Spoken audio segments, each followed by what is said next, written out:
Hey, it's After the Buzzer, May 1st. My name is Mike Gross. My partner's name is Gordy Jones, and we're going to take another shot at it.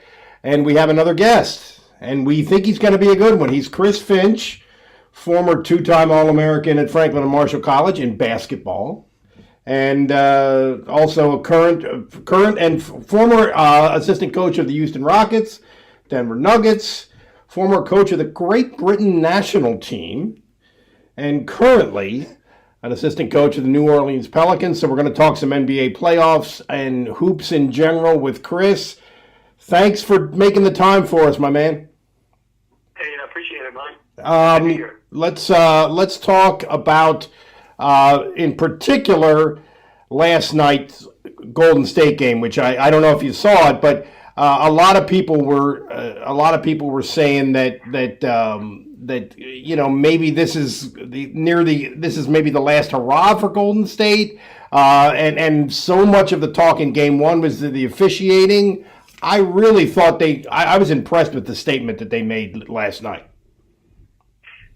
Yeah, I mean, I think some of the narrative about the officiating about Golden State getting fired up as a result of what Houston had brought to the attention of the league. I think that's true. I really see a very determined, business-like Golden State. At times they can float in and out. They're so good that they can turn it on quickly on you. Of course, Houston is a great team as well, and they've had their battles. But what I do like about Golden State, the way they're playing right now, which is contrast to last year when they played each other, was last year they fell into the ISO game with Houston. Houston wanted to play ISO basketball, slow it down, and every time Golden State did that, it just kept allowing Houston to kind of control the game and control the flow. This year, in the two games that I've seen, or parts thereof, they're staying in their motion, they're staying in their cutting game, they're staying in their passing game, and they still, of course, have the opportunity at any time to break off that and go ISO, and Durant hits some big shots, or Curry does, or what have you. But that's why Draymond Green has been a factor. Draymond Green is going to be a factor when there's ball movement, when he can be a catalyst for ball movement and creating. And last year he wasn't a factor. He basically stood on the wing, he stood in the corner, and he spread out on the weak side while they tried to mid-post ISO Durant on mismatches, and that fell right into Houston's hand. That's a really good point. I didn't even think about that, but I agree. Green has been really good, and now it really feels, I think, more than ever like Durant's team. You agree? I mean, it does to me. It's always going to be Steph's team. Okay, all right. Listen, I don't think Steph is the type of person who really cares. I don't really believe any of them really care. I think the way that Durant has played, it's kind of the perfect platform for him to do this amongst everything else that they do. Steph is still the engine that drives that team, whether it be his personality, his ability to throw knockout punches, the fact that he's a highly coachable superstar that allows an environment to grow where you can hold everyone accountable. Like, these are all things that really, and it's not to say that Durant is not any of those things. It's just, the on-off numbers with Curry as well are just so impressive. But, they have an embarrassment of riches there. So, it could be either of those guys. But what Durant is doing in the playoffs is incredible to watch. He's unguardable. He really is. We faced it last year. We had Drew Holiday on him. He guards everybody, really. And he just can get any shot anytime he wants, and he just gets a clean look. Well, I think I remember you saying when I spoke to you previously that James Harden was your favorite guy to coach. I think that was the terminology you used. So two things: A, why was that, and B, what did you make of some of the officiating talk after Game One? Well, let me address the second part first before I go to James, because I don't really want to pay too much attention to the officiating, because it is what it is, and these guys are the best in the world. Mm-hmm. There's going to be calls that go either way, and the bottom line is when you're trying to dethrone a champion, or any great team in any sport, you have to beat them, their aura, and all the advantages, true or not true, that go with them. It's just how it is, And I don't think that it serves Houston well to get into that dialogue. I think they just need to come out and play because they are good enough to beat them. And they have to just play that way. As for James, I just love the way he played. When I made that comment, I was probably coaching him at the time, but I loved him even before we got him. He's a highly efficient basketball player. He creates his own shot. He creates shots for others. He lives at the rim. He just absolutely obliterates your defensive game plan. He's continually shifting sands when you're guarding him, and it's incredible to watch. He may be the most gifted offensive scorer in the modern era, in the last, certainly since the turn of the century. Like, it's just been, and the rules are set up to help protect him. And I think, a lot of the calls that he didn't get were calls that he had gotten a lot during the season, but may have been borderline calls anyway. But he has continually changed the way the game is officiated. And that's the sign of a great player. He's putting so much pressure on everybody on that floor, referees included. Yeah, that's true. That's really true. Yeah. Do So, you like it, Chris? Do you like the way the game is now, with so 3-point oriented, and we're watching these super slow motion replays of whether he kicked his leg out or the other guy jumped into him, or whether somebody flopped, or there? It seems like such a huge part of the game now. Yeah.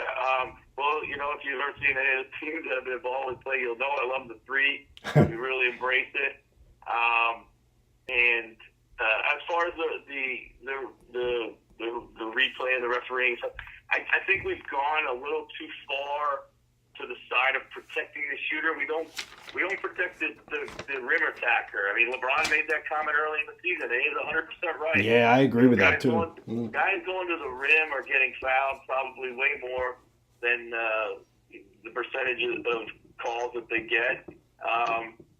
They've kind of distorted the verticality rule. It used to be you had to be, and the rule says you have to be vertical straight up and down, no twisting, no lunging, no A to B movement, all that kind of stuff.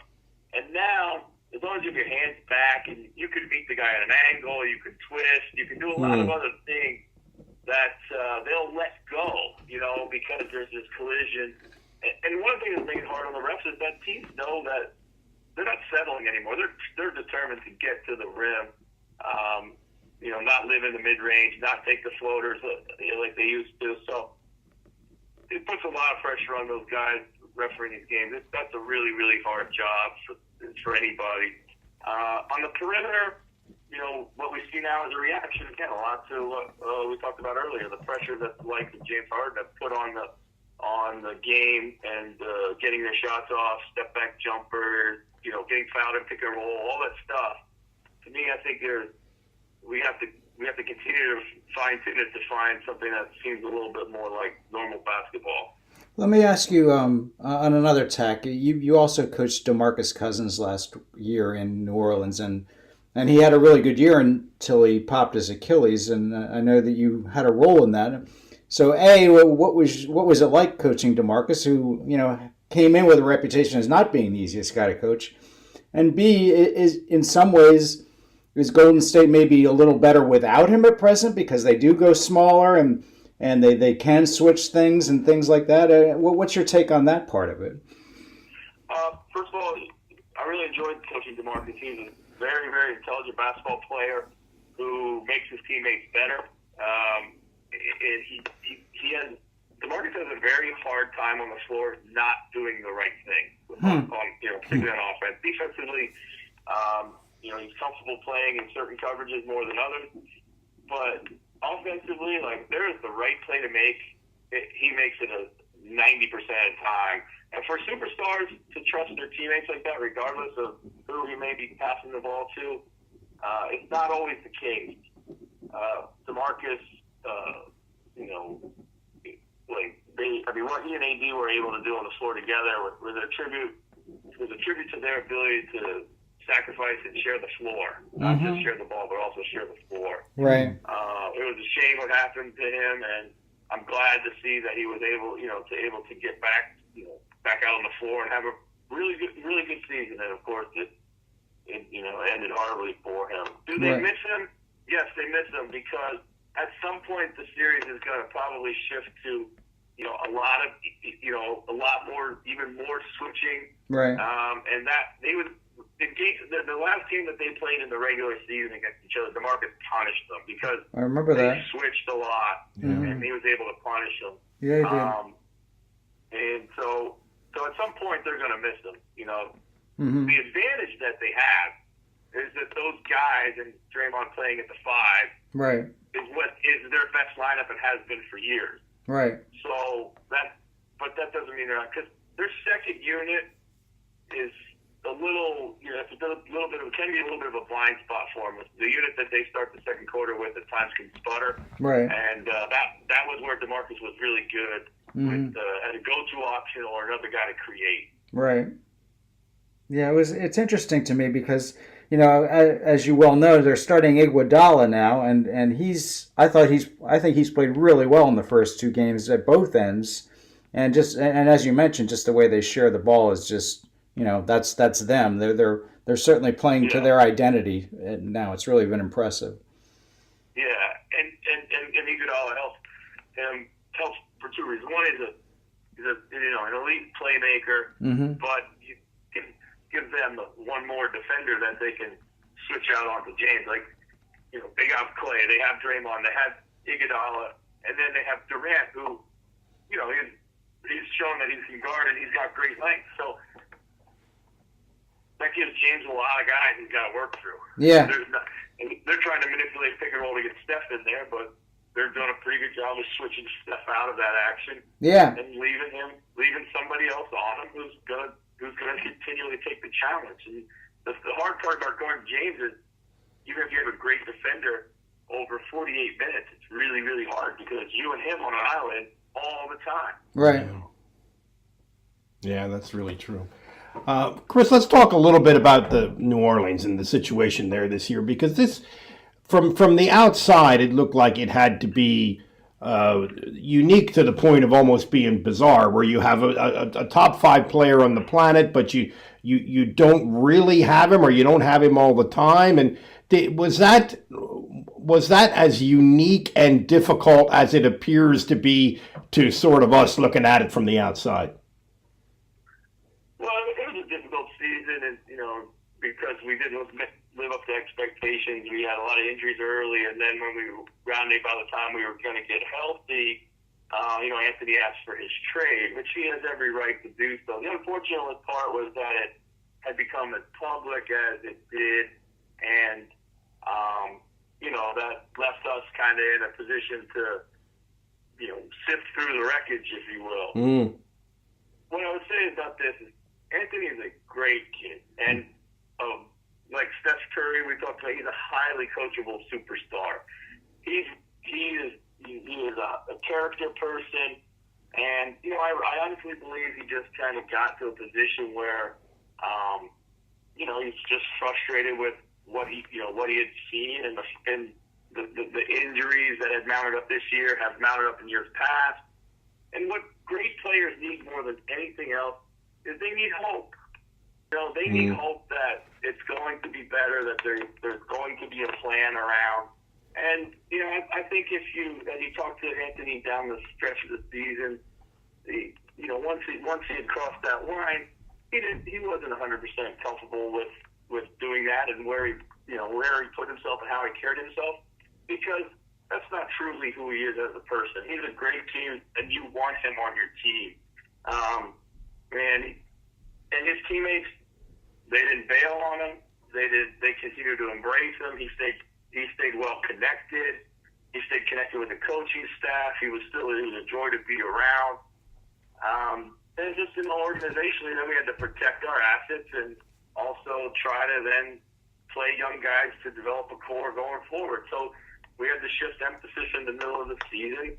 And at one point, in the midst of it all, just trying to figure out what our direction was going to be. So it was a unique season, but I coach in the D League, and you could have a different team every day. So I was able to draw upon some of those. Yeah, unique is not necessarily a bad thing, right? Yeah, exactly. So, but we'll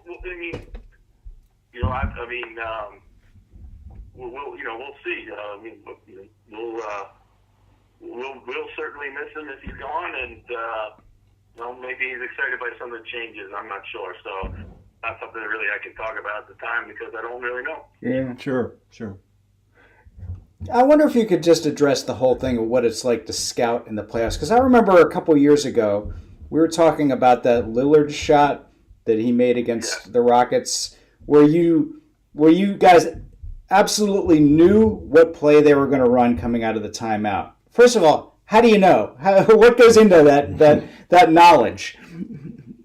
Well, we'll watch every end of game play, every need play. So need a 2, need a 3, need to get it in. Mm-hmm. A lot of their ATO tendencies, after timeout tendencies. Right. And so we can go to a database of video footage and pull it. Mm-hmm. And coaches tend to have patterns of it. And as soon as you see the alignment, right, you kind of know what was coming. I mean, they were on that play. They were trying to get the ball to Lillard on a lob, hoping we'd chase. To LaMarcus on a lob, hoping we would chase Lillard, and they were going to clear out the backside. mm-hmm. And it's something that Terry's run before. Right. So they just, when Lillard recognized we were switching on that one, he broke it off and went high. Mm-hmm. Smart player. Right. So that's why players are smarter than coaches. Well, you know what? As I remember that play, though, you still had a pretty good hand in his face. I mean, that was a pretty tough shot that he made, right? Oh, you still made the shot, definitely, for sure. Yeah. But, 3 beats you at 2. Yeah. A 2 takes it to overtime. So, but yeah, so back to your question. So, we make a deep dive into the opponent. We really get it, all their need plays, all their special situations. We go through their defense. We, of course, go through their offense. We go through their rotations. We put together a playbook. It's overkill, probably overkill, but sometimes these playoff books are 100 pages thick, if you will. Wow. With all their plays and stuff like that. And then over the 48 hours leading up to a series, you give it to your players chunk by chunk. Mm-hmm. You give them the highlights and you set out your game plan. Mm-hmm. And from there, it's just adjustments. Mm-hmm. Everybody knows they need to make them.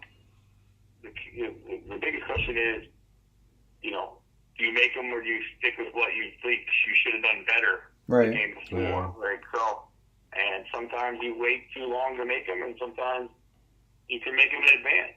So that's always an interesting dynamic that's going on in the series. It's interesting to me. I mean, you watch so much video in the course of a season, and I wonder how much do you watch the games in the playoffs when you're not in, and can you even enjoy it since you watch so much video in the course of a year? Yeah, when I'm not in the playoffs, it takes me a while to get into the playoffs. When you're in the playoffs, you're watching all the time. Right. Every other night the games are on, and you're so interested in everything that's going on. When you're not in the playoffs, you kind of have this postpartum with the season. You just need time to get away from it. You're frustrated. Right. You don't want to watch a 1-8 matchup that's not going to be any good anyway. So I start watching in depth about this time now, anyhow. So during the season, we watch a lot of tape, obviously a lot of games, and I'll watch some at night during the game, but because I watch, I'll end up watching the ones I want to watch again in the morning on my computer anyhow. So you just gotta try to keep a balance. But it is hard to enjoy sometimes just because you're always looking at it with that critical eye. Sure. So not necessarily second guessing, but just thinking, what would you have done, and right, and what can some team do to counter what's going on out there.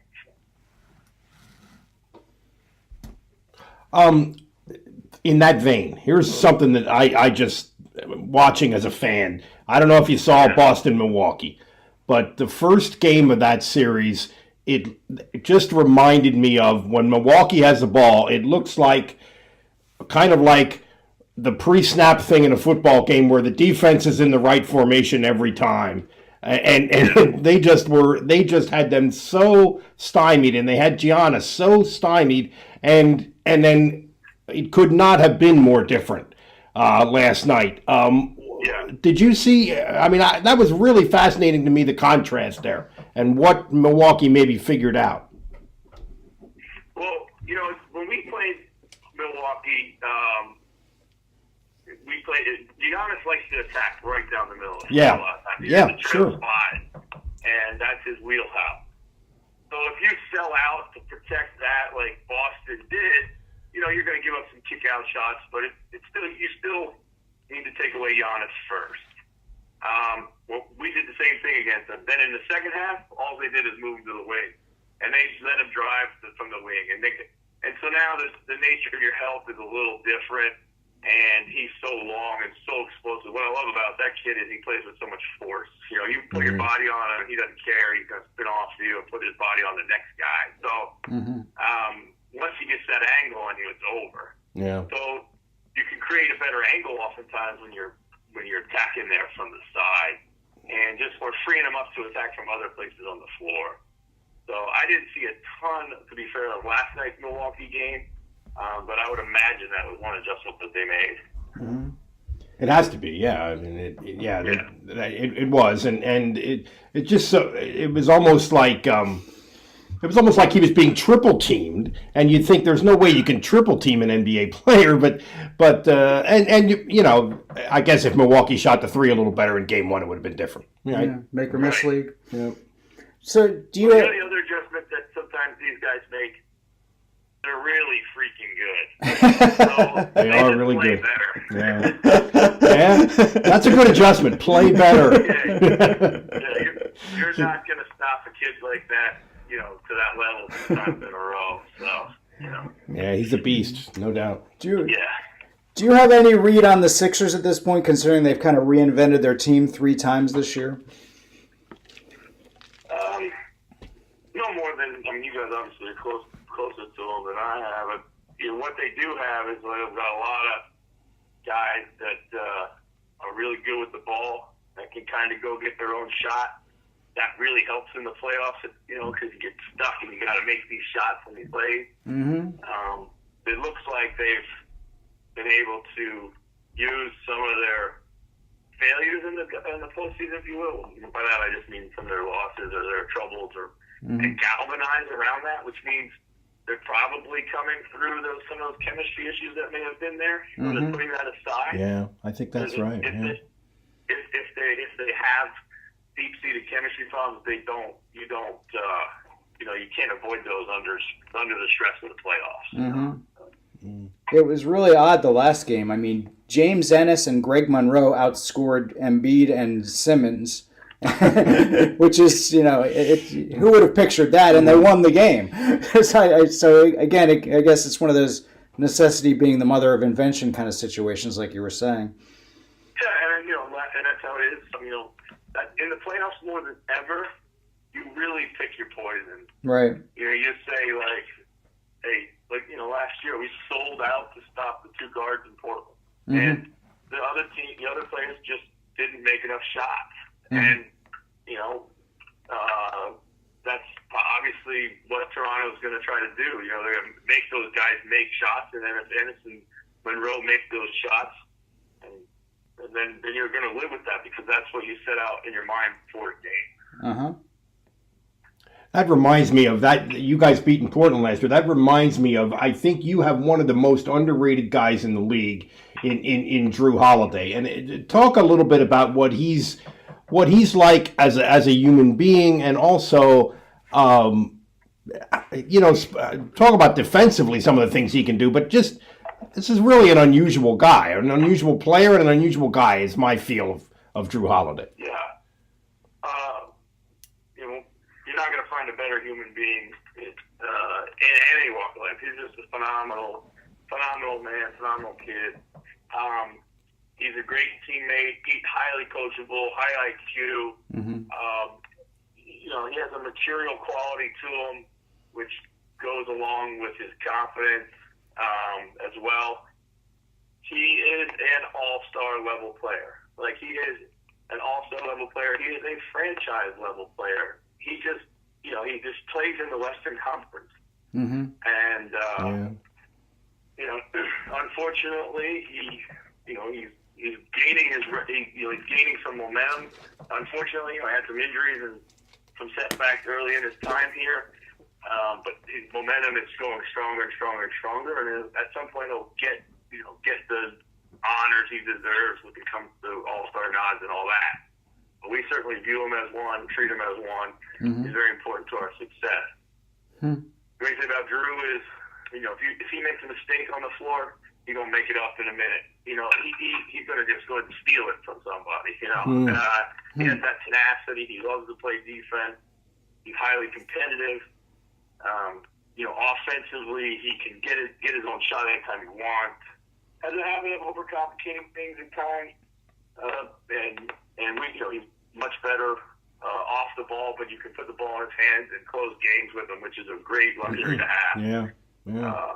So makes his teammates better. One of the best cutters I've ever, one of the best cutters and screeners in randomness that I've coached in the NBA. Just elite at it, which is a sign of himself. People in the NBA don't generally cut and screen willingly when they're all-stars. Especially when they're guards. Yeah, point guards. Exactly. I didn't even think about that. Yeah. So a lot of the things that you sort of can tell intuitively just from watching him play are true, it sounds like. Yeah. He doesn't yell at the referees. He doesn't, never snaps at his teammates. He never snaps at his coaches. He's intense.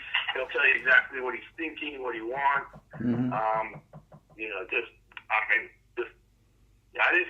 knew Drew from afar, but having been able to coach him these last 2 years, I'm lucky. We're just lucky to have a guy like that, and he was a huge part of our success last season and this season. He even had a better season this year than he did last season. We just didn't have the same season as a team. So, bottom line, are you still hold to the idea that Golden State will win it this year, or where do you stand on that? Yeah, I believe Golden State is going to win it. I mean, until someone proves me otherwise, I do believe that this series will swing back a little bit in Houston's favor. I think it's going to probably still go 6 at least. And in the East, there's obvious, there's some real threats in the East. The East, to me, is in many ways more fascinating. I don't know who's going to come out of the East. I really don't. I don't either. Today will be different if you ask me tomorrow. I agree. It's a tough call. Yeah. It really is. But we got you on the record with Golden State. Which is it's hard to get a coach on the record with a prediction. But is this the last hurrah for them? Do you think this is it? Because everybody says Durant is going to be out. Well, don't forget they were pretty good before Durant got there. Yeah. I know their core of that team is getting a little older and stuff, but they will be coming up upon some opportunities to be somewhat flexible, I think, in their roster. They've got great ownership as well as spend the money. They have great management who's being very creative and being able to put and keep this team together. So there's no reason to think that they're just going to fade away. Yeah, that's fair. Chris Finch, thanks very much for being with us, my man. I appreciate it. No problem, guys. I enjoyed it. So good luck to you guys. Okay, thanks. Thanks, Chris. Take care. Be well. Bye-bye. God love him, Chris Finch. The expansive one. So there were a lot of interesting nuggets in there, I would say. Let's talk about what Chris had to say. The first thing I wrote down was that they don't protect the person who attacks the rim. That was interesting to me. And I never really thought about that too much because... And I don't completely agree with that, to be honest with you, but I think there is some truth to it. But I think there are times when I think there are times when a guy gets to the rim and initiates the contact himself and gets a call. Right. So there's that. I mean, I don't mean I disagree with what the general point he's making, but yeah, that is interesting. That isn't. Yeah, it's. And then the other thing is, are we getting carried away with threes? Is the game just too 3-point oriented? I mean, you could make that argument, I think. Yeah, I liked the when they made these rules changes. Yeah. Which is like now it's like 15 years ago that they made these rules. Yep. And I thought they did it for a good reason. I thought that the game needed tweaking. There are people who look back on the NBA in the 90s as like this golden age, and No. you were wrong. You were wrong. And it's interesting how people forget that, but now I feel like the pendulum might have swung the other way a little bit too much. I moved the line back. I don't know. Yeah, it's an interesting thought because there are points in every game where it seems like people are just running to the 3-point line, and it goes on for X number of possessions, and before somebody finally figures out, well, I better get to the rim. We need to end this. Or run something. Run your stuff. And the other thing is with Houston, there's no movement in their offense. No, there is not. Houston is hard to watch, and I honestly felt like I felt like they're complaining about the refs, while it might have been a bad thing to do from a strategic standpoint. I kind of thought they had a little bit of a point. That game was officiated differently than they're used to, than the 80 some games that they've played prior to that. I mean, I'm not a fan of the way they play. I'm not a fan of the way Harden plays, but I don't know. I thought Golden State got some calls in that game. Maybe I really did. Maybe so. But they're interesting to me how Golden State has chosen to play. They want to go at them fast. Yeah. They hit them hard. There was a possession in the first half after a made basket. They inbounded to Curry. He pitched it ahead and to Durant, and Durant fed Thompson for a dunk. Dribbles. Last night, that was awesome. That was tremendous. Yeah. I mean, that seems to be how there's two things. They want to go at them fast, and they want to attack them inside. They're attacking the offensive boards, and they seem to understand that those are the Achilles heels with Houston. I thought that it's interesting because driving down here, I was listening to a podcast, and these guys, which was recorded between game 1 and 2 of that series, and like we all do, and I'm really this is another thing I'm really tired of. Everybody overreacts to what just happened in a playoff series. So they were talking like, well, that was almost a positive for Houston. So many things went wrong for them in that game, and But I thought Golden State was really good last night. I thought defensively, I thought rebounding, and also I thought understanding what Houston's trying to do to us and taking advantage of it. Yeah. Those couple of times where they tried to double team out in the perimeter and you end up with a 4-on-3 and a lob dunk. I mean, they did. That happened 5 times. Yeah, and they're really good at that. And Draymond Green is playing great. Mm-hmm. I think Iguodala's playing great. I think Thompson's playing great. Mm-hmm. I think Curry's hurt. I think Curry's a little out of sorts. But then they have this in Durant, they just have this machine that they can go to. And when I said it's his team, what I meant was clearly at the end of the game, Steph and Clay are kind of getting out of the way and letting him go because he can score over anybody. You can't guard the guy. You cannot guard the guy. He has so much. I mean, it's basically a 7-foot guy who can shoot threes. Yeah. It's ridiculous. Speaking of Draymond, I mean, he said that he's lost 20 pounds since the All-Star break. Well, he looks leaner. He's playing faster for sure. And there's definitely no lethargy anymore to his game. He's playing like vintage Draymond. Another thing about the playoffs that is so striking to me is how much different the game is than in the regular season. And there's so many things that you can kind of easily get in the regular season that they just take away from you in the playoffs. It's a fascinating exercise, I think. I mean, it's not anything new. People have been saying this forever, but it's so I've really noticed that in this postseason a lot. Now, let's talk about this Sixers game 2 of the Sixers series, which I thought was the most significant win of this No doubt. this group. No doubt. And an amazing game in a lot of ways. Yeah, I mean, as we discussed with Chris, I mean, you had the James Ennis factor, the Greg Monroe factor, and granted, it's a surprise that Greg Monroe would be a contributor right now for this team, but he does have a track record. He's played 9 years in the NBA. He's averaged 13 and 8. That's not nothing. I mean, he has issues at the defensive end. Those have been well crowned, but the guy can play a little bit. I mean, it's not like he's just some guy. And they've gotten a fair amount of mileage out of backup centers in the last month or so. Bob Ford from the Inquirer, he tweeted after the game too that how often are you going to see an NBA game in which 5 centers play for one team? Especially in this era. Yeah, Wow. That's what the Sixers had the other night. They played all 5 of them.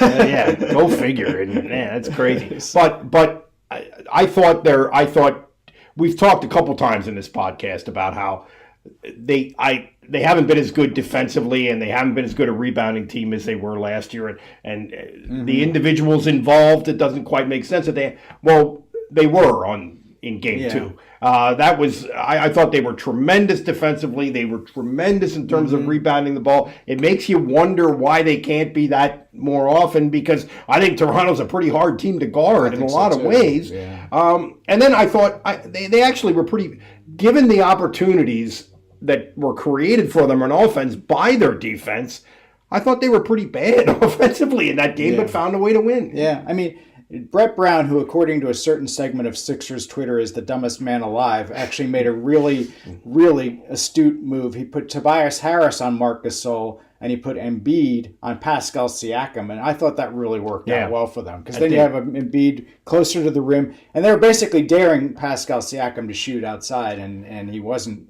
all that successful at it after having a really good game 1. Yeah, he just didn't make shots. No. I mean, he missed some that he would normally make. I thought they shot really well in game 1, and so that sort of evens out. But I thought I thought they did mix it up with guarding Kawhi. I mean, everybody said, well, it's going to be Simmons, but it was Simmons a lot, but not all the time. I thought they did a nice job kind of mixing it up with him a little bit. Yeah, Simmons guarded him better than anybody. I mean, the numbers against Simmons as opposed to against everybody else, they're strikingly different. He did a really good job against Kawhi, who's a really tough cover. So it'll be interesting to see. I mean, again, it gets back to the old cliche about the NBA being a make-or-miss league, and certainly Toronto displayed that. They won't shoot as well as they shot in game 1, but they won't shoot as poorly as they shot in game 2. So I suspect that there'll be a split in Philadelphia, and it'll come down to those last 3 games. Yeah, it's still a long series, and just the way everybody overreacted to game 1, everybody overreacts to game 2, and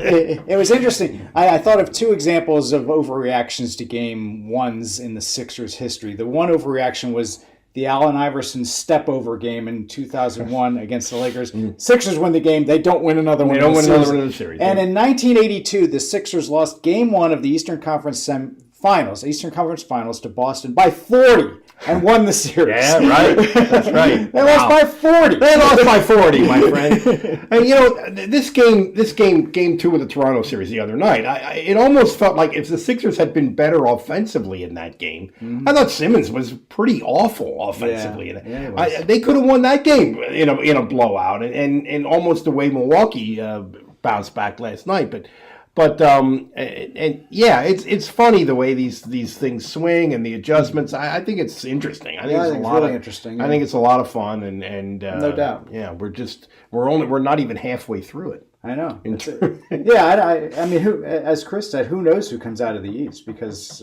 all 4 teams are pretty good.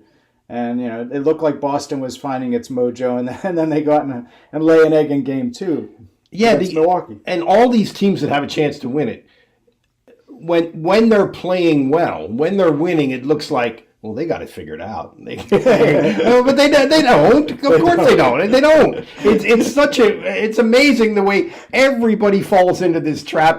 I mean, I watch these NBA games, and the next morning I turn on ESPN, and Stephen A is yelling about the same old nonsense. Come on, man, relax. But no, we're not relaxing. We're not relaxing. But we're just watching and enjoying, right? Yes, Am I right? we are, no doubt. There's no doubt about that. All right. I watched and enjoyed the NFL draft, believe it or not. Yeah? Somewhat I enjoyed. Okay. So let's talk about that, because there's a little distance between that, but Yes. but we've got there's a Penn State element to the story. There's a Eagles element to the story.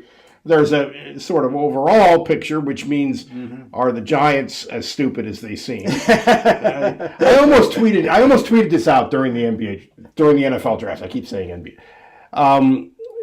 The number one thing that Eagles fans should hope for in this draft is that the rest of their division stays stupid. Well, the Redskins, I don't think, whether it was luck or not, the Redskins, I think, made a couple real improvements. But the Giants... What? Just what? Yeah, I don't know. And then his general manager says, I know for a fact that there are two teams that would have taken this quarterback from Duke between our first pick and our second pick. I know for a fact. I can't possibly know that for a fact. No, there's no way. Come on. That's ridiculous. But all right. Packers. You're a Packer guy. How'd they do? Well, the consensus seems to be that they reached on Rashawn Gary.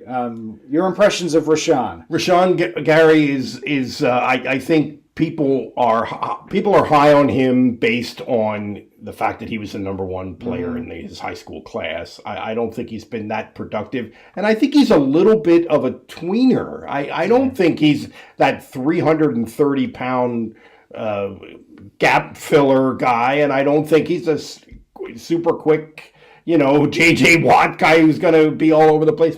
So I'm not super high on Rashawn Gary, but who knows? Well, I guess the thing is he's not going to have to play right away because they signed two free agent pass rushers, Zadarius Smith and Preston Smith.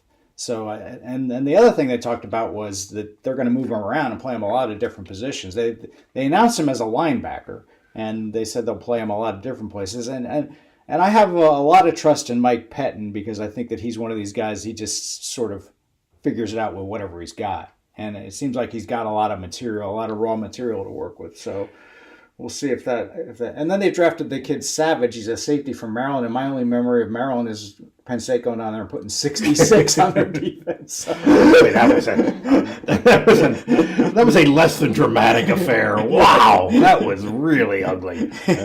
But that was when Maryland had kind of abandoned ship at that point. But I don't remember a safety from Maryland that I thought, that dude's a Packer. So, boy, is that unfair, what I just said there. Sorry, dude. But at any rate, so maybe they're better. I thought a lot of people thought they would draft one of the Iowa tight ends, but that didn't happen, obviously.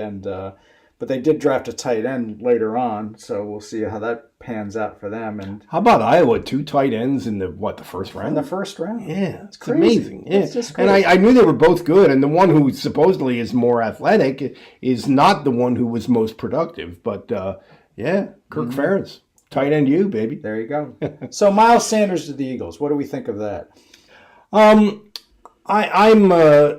slightly leaning toward the Mel Kiper position on running backs. I'm not crazy about drafting running backs real early unless he's Saquon. Sure. Saquon, and I like Miles Sanders a lot, and I think he's going to be a good pro. But he's not. I don't think he's going to be Saquon. And they just spent a lot of money on a veteran running back from the Bears. Justin Howard. We don't know if Darren Sproles is coming back or not. I mean, I don't know. I'm not. My reaction to the Eagles draft is this. I think they have one of the best front offices in the sport. I think Howie Roseman really knows what he's doing. Douglas knows what he's doing. These guys know a lot more about team building and about football than I do. But here's what I understand. What I understand is, generally speaking, you don't trade up, you trade down. Unless you trading up to get an absolute difference-making player, you don't trade. And I think the NFL had an infatuation with speed rushers a couple years ago, which has proven to be a kind of false infatuation. So that they gave up 2 picks to move up 2 spots. to get that wide receiver from Stanford, who, I mean, I'm sure they like him, and he might be great, but I don't think anybody thinks he's going to be Julio Jones or anything like that. That seems to me like counter the science and counter the data. And then, again, I'm hoping I'm wrong about this because he's a Penn State guy who was a really nice kid, and I've talked to him a number of times. But I think they reached on Sharif Miller, who is an undersized defensive end, one of these speed rusher kind of guys. Right. So they got an offensive tackle. We almost forgot to mention him. We got that was their first pick, an offensive tackle, and that, of course, you can't. Dillard. Yeah, that's great. I mean, that's that makes sense because Jason Peters is 37. He's had an unbelievable career, and just one of the more athletic offensive linemen and a surefire Hall of Famer. So he doesn't have much more in front of him. He can't. Yeah, he can't. He's been great, but he can't have a whole lot left. Yeah. So that's just a shrewd thing to do because it was a good offensive line draft and a good defensive line draft. Apparently, from what our friend Mr. Stavig told us last week. So. Yeah, right. And God love him, he had a couple things wrong in the first round, and I was following him on Twitter during the first round, and he was, he was expressing some surprise and all that, but that doesn't mean he was wrong. I mean, that's how this works. A couple interesting things about the press conference that Doug Peterson and Howie Roseman had afterwards, after the draft, where Roseman said, if we're more or less, if we're evaluating two picks and we're more or less even on them, I'm always going to pick the lineman. Always. So that was interesting. But then I would say there were so many defensive linemen in this draft, and you didn't get one. And that's kind of, again, that's kind of funny that it feels to me like they reached for this wide receiver, and I don't know. And the other thing is, they don't seem to care about the linebacker position at all. And that's really bizarre. That's even going back to Andy Reid. I mean, they never prioritized that, which I'm not, who knows? I'm not, what is up with that? That's a strange one. Yeah. The name Mark Semino just came to mind. Yeah. You can, if you follow a football team a long time, you can always do that. You can always come up with a name from the past that just make you cringe a little bit. Okay, McSorley to the Ravens in the 6th round. Perfect team in the whole league for him. It seems they're going to run some crazy stuff where they involve dual threat quarterbacks. They certainly have their starting quarterback, Lamar Jackson, is, I don't think, a better passer than McSorley is. I don't think he's a more accurate passer. That doesn't mean that McSorley's going to start at quarterback. He's not. Certainly not this coming season.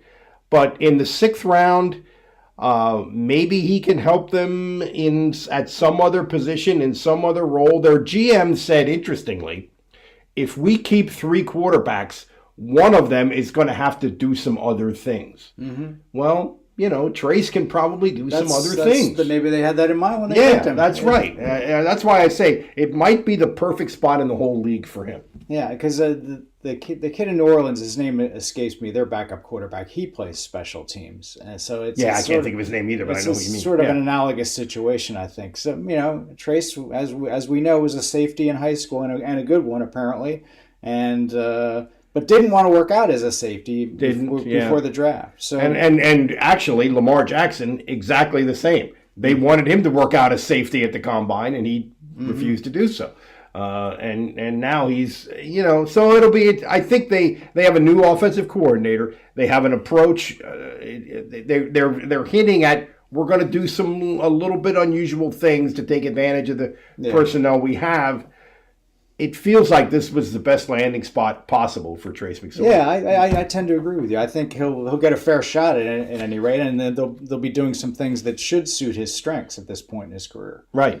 And then we have, finally in the 7th round, we have a guy from Lancaster, Nick Scott, going to the Los Angeles Rams, maybe to play safety, certainly to play special teams. He was a foundational special teams player at Penn State. And that seems like a pretty good landing spot for him, too. Yeah, I mean, he was a good athlete, and it certainly seemed like a really coachable kind of, intangibles. Intangible. He's a glue guy. We're slipping all the cliches. That in might have been there. the first glue guy in After the Buzzer history. May have been. So it's good, but yeah, he's a really good guy, and I think that I think they probably are. It amazed me that their special teams coach was aware of him. Like at the combine, he called him on the phone and said, "Why aren't you at the combine?" Wow. Which is pretty. That's doing your homework. Yeah. That's the first time, and that I talked to Nick and did a story, and he said that's the first I heard of the dude. I came back from a workout and I got in a hotel and turned on the TV. The DBs were on that was kind of pissing me off. The DBs were on the. I felt like I should have been there, and this guy from the Rams called me and says, "Why aren't you here?" And so the rest is history, I guess. We'll see what happens.